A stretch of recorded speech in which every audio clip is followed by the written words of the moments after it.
ಯಾರೋ ಒಂದು ಹೇಳಿದ್ರಲ್ಲ, ನಿಮ್ಮನ್ನೇ ನೋಡಬೇಕು ಎನ್ನುವುದಾಗಿ ಅತೀವ ಹಂಬಲದಿಂದ ಅಪರಿಚಿತನೊಬ್ಬ ಬಂದಿದ್ದಾನೆ ಎನ್ನುವುದಾಗಿ. ಹೆಚ್ಚು ಕಾಯಿಸಬೇಡಿ, ಒಳಗೆ ಬಿಡಿ.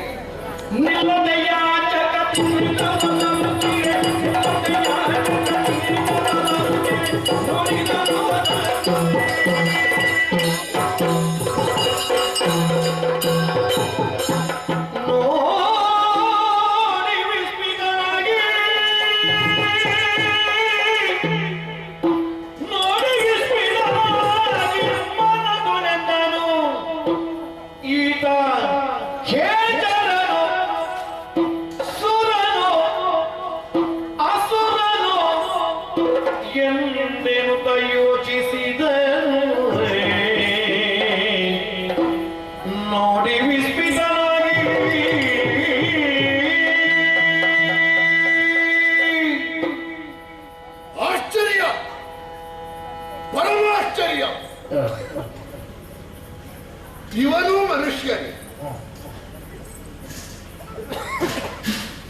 ಒಮ್ಮೆ ದಿಗಿಲಾಗಿ ಹೋದೆ. ನೋಡಿದಿರಾ, ತುಂಬಿದ ಸಭೆ ಸ್ತಬ್ಧವಾಗಿದೆ.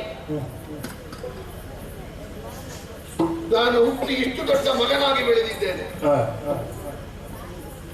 ಇಂಥ ಒಂದು ರೂಪವನ್ನೇ ನೋಡಿದ್ದಿಲ್ಲ. ನೋಡುವುದು ಬಿಡಿ, ಒಬ್ಬ ಮನಸ್ಸು ಮಾಡಿ ವೇಷ ಮಾಡಿದ್ರು ಹೀಗೆ ಮಾಡ್ಲಿಕ್ಕೆ ಸಾಧ್ಯ. ಬೆಳ್ಳೆ ಕಣ್ಣು, ಕುರುಚಲು ಗಡ್ಡ ಮೀಸೆ, ಕೀಲಿ ಕಟ್ಟಿದ ಕೈಕಾಲುಗಳು, ಗೂನು ಬೆನ್ನು, ಟೊಳ್ಳು ಹೊಟ್ಟೆ, ಸುರುಟಿದ ಹುಕ್ಕು, ತಿರುಗಿದ ಮುಖ. ಮಾನವನೊಬ್ಬನಿಗೆ ಇಷ್ಟು ವಿಕಾರ ಬರುವುದಕ್ಕೆ ಸಾಧ್ಯ? ಕೊರತೆ ಇಲ್ಲದವ ಈ ಪ್ರಪಂಚದಲ್ಲಿ ಯಾರೂ ಇಲ್ಲ. ಪ್ರತಿಯೊಬ್ಬರಿಗೂ ಕೊರತೆ ಉಂಟು. ನಾನೊಬ್ಬ ಕೊರತೆ ಇಲ್ಲದವ ಅಂತ ಹೇಳಬೇಕಾದ್ರೆ ಅವ ದೇವರಾಗಬೇಕು. ಆದ್ರೆ ವಿಕಾರಕ್ಕೊಂದು ಮಿತಿ ಎನ್ನುವುದಿಲ್ವ? ಒಬ್ಬನಲ್ಲಿ ವಿಕಾರ ಇದ್ರೆ ಹೆಚ್ಚಿದ್ರೆ ಅಷ್ಟಾಂಗ ವಿಕಾರ ಇದ್ದೀತಂತೆ. ಇವನನ್ನು ನೋಡಿದ್ರೆ ಶಿವನೇ ರೋಮ ರೋಮಗಳಲ್ಲಿಯೂ ವಿಕಾರ ಎದ್ದು ಕಾಣ್ತದೆ.